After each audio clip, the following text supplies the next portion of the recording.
It was a stylish congregation. You could see they'd been around.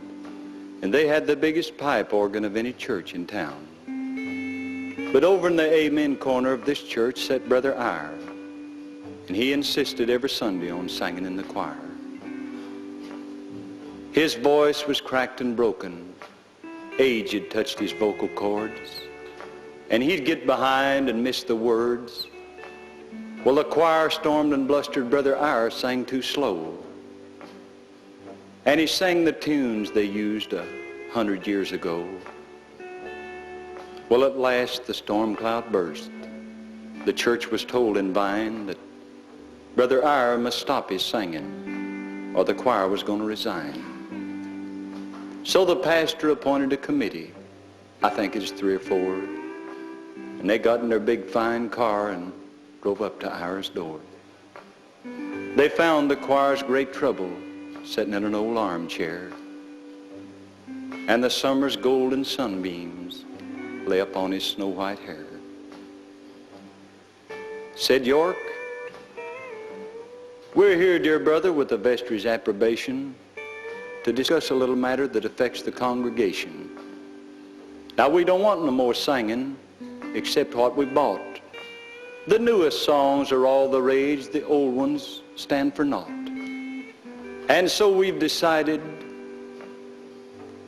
are you listening, Brother Eyre? "You're going to have to stop your singing. It's messing up the choir." The old man raised his head, a sign that he did hear. And on his cheek the 3 men caught the glitter of a tear. His feeble hands pushed back the locks as white as silky snow. And he answered the committee in a voice both soft and low. "I've sung the Psalms of David nearly 80 years, said he. They've been my staff and comfort all along life's dreary way. I'm sorry I disturbed the choir. I guess I'm doing wrong. But when my heart is filled with praise, I can't keep back a song.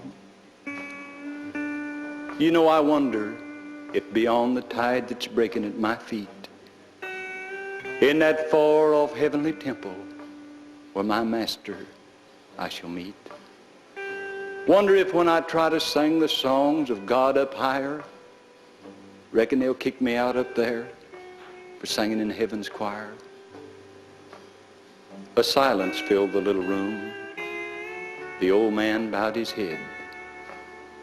The committee went on back to town, but Brother Eyre was dead. Oh, the choir missed him for a while, but he was soon forgot. And a few churchgoers watched the door, but the old man entered not. Far away his voice is sweet, and he sings his heart's desires where there are no church committees and no fashionable choirs.